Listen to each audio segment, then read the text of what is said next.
Good afternoon, Ms. Hylton. I want to take you back to the initial cross-examination, first starting with Mr. Shard. Okay. Now, Mr. Shard asked you a number of questions about Mr. Nava Flores. Do you recall that? I do. All right. Do you know if the statement that Mr. Nava Flores made to the other law enforcement officers, do you know if that was recorded or not? I know nothing about that. And did Mr. Nava Flores account for his initial lie on the recording that you made with him? He did. And was the initial lie that someone stole his vehicle? That's what I heard. Okay. And then did he correct that to say no one stole his vehicle, but that he allowed a group of individuals to borrow his vehicle? That's correct. And so the initial lie, would stealing a car be a crime? A felony? Okay. And is borrowing a car a crime? Not at all. Okay. So the part that they're alluding to being cut off is the crime, which would be the initial story of the car being stolen? That was the first lie. Yeah, that was it. Okay. Mr. Shard asked you about, if you can remember, whether or not you recorded your interaction with Courtney B. Do you recall that line of questioning? I remember that. Why didn't you record your communication with Miss Courtney B? I didn't think it was important. You know, I wasn't endeavoring to even encounter her. She just rolled up when I went to this house where everything supposedly originated. So I made note of it. Recording can be actual notes. It can be thoughts. If I'm retaining that information, I'm going to put it on paper later. That's all it was. Now, I'm going to go to the line of questions. Do you remember Mr. Carrington Matthews asking you a series of questions?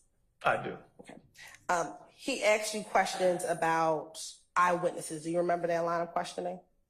Yeah, I remember that. Okay. Are there times when eyewitnesses to crimes do not want to come forward? Have you experienced that in your 33 years as a law enforcement officer? Almost every case.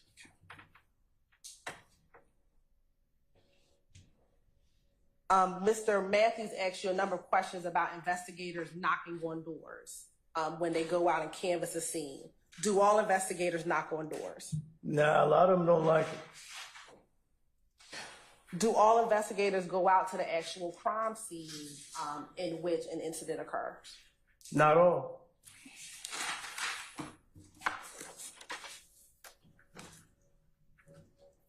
In your experiences working as a homicide detective and being on the street, are all cases investigated the same way?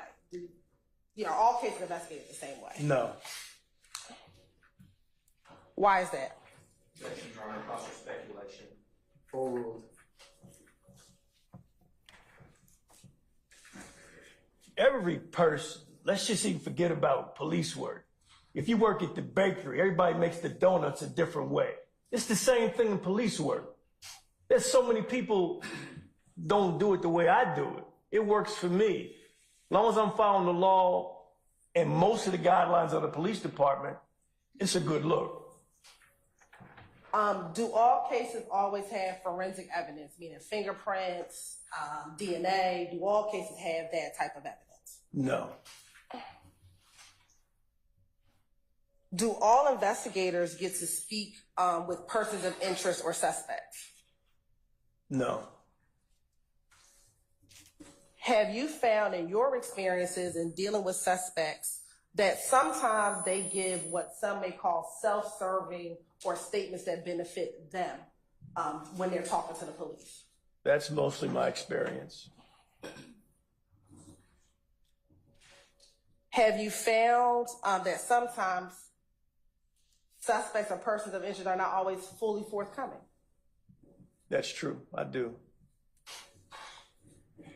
Have you found at times that some suspects give half-truths, they give partial truths and partial lies when telling their version of a story? Sometimes it's a mix.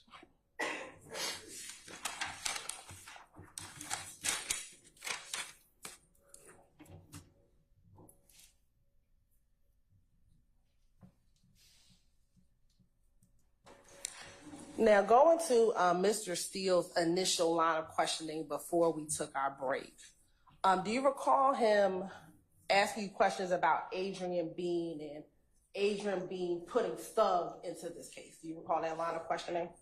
I remember something like that.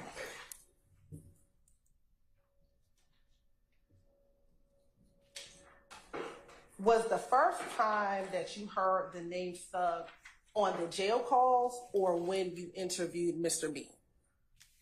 Heard it on the jail call. And was that when Mr. Bean was speaking to his wife and this other friend this other friend that he was speaking with? Yes. And during those jail calls, did you hear the friend relay to Mr. Bean things that he was hearing himself from Thug or other people? Yes.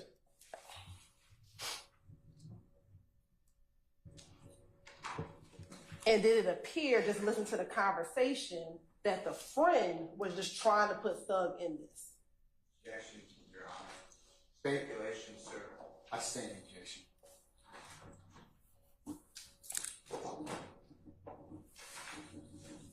Based on what you heard, did the friend randomly interject Thug, or was that a part of the conversation that he was having with Mr. Bean? Objection, Your Honor. That's the evidence rule.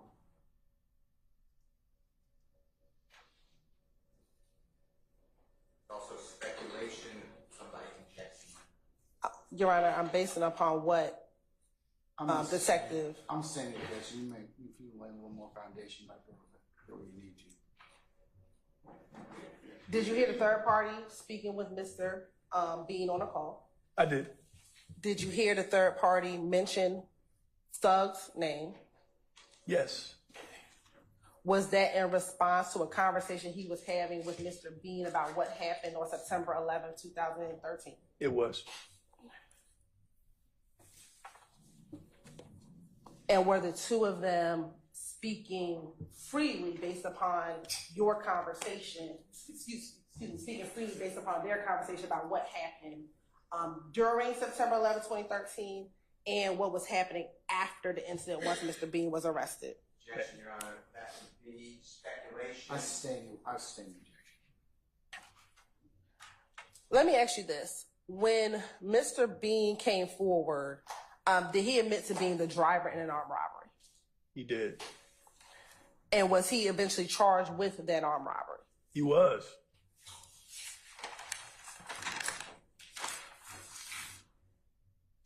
As it relates to Thug, did he advise you that Thug sat in the back seat? He did. Did he ever try to say that Thug was a shooter in this incident? No. Did he ever say that Thug got out the car during this incident? At some point, yes. During the robbery portion, did he say that Thug got out the car at all? Never said that.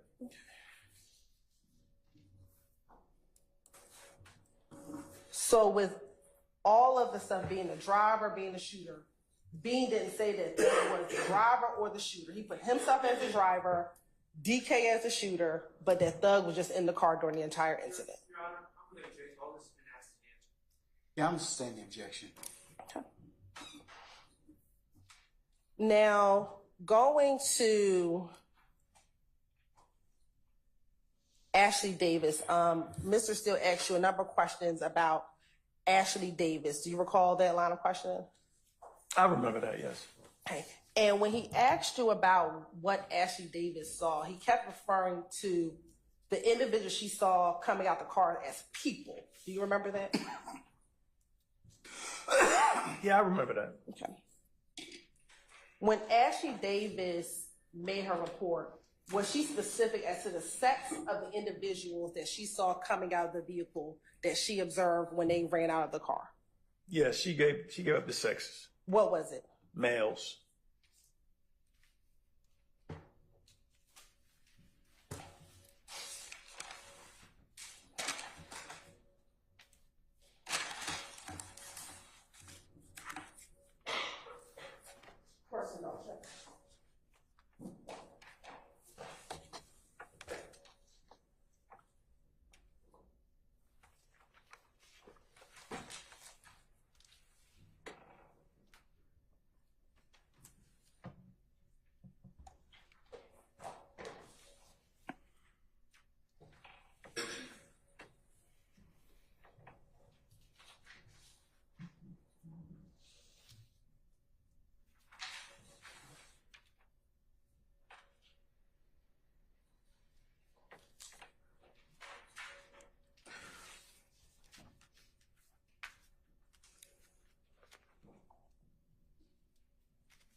And lastly, at any point in you speaking with Mr. Bean, did he ever disavow the words of the third party in that jail call?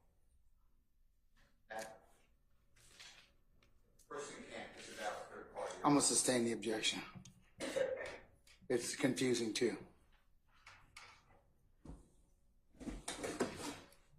After taking out your arrest warrants, did that conclude, and testifying, of course, here today, did that conclude your involvement in this case? Yes, ma'am, it did. I have no further questions. Any cross? Mr. Matthews, Mr. Sharp, or Mr. Steele, anything? No, Your Honor. All right, may we permanently or temporarily excuse Detective Retired Quinn? Permanently, Your Honor. All right, Detective Quinn, thank you for coming in. Please don't discuss your testimony with anybody except the attorneys in this case, okay, sir? Thank you, Judge. All right, thank you. Yes.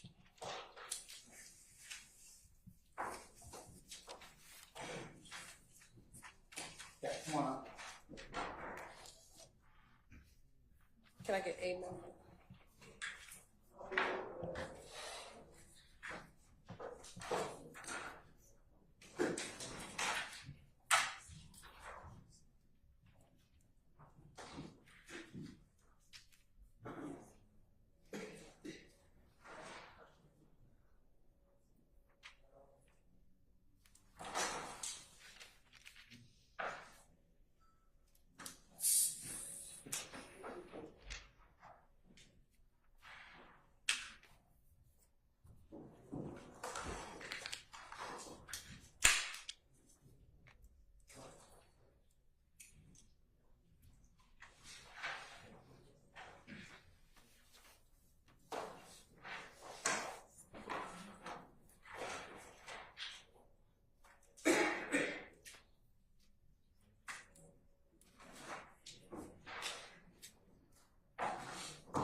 All right, ladies and gentlemen, we have come to the end of our business day.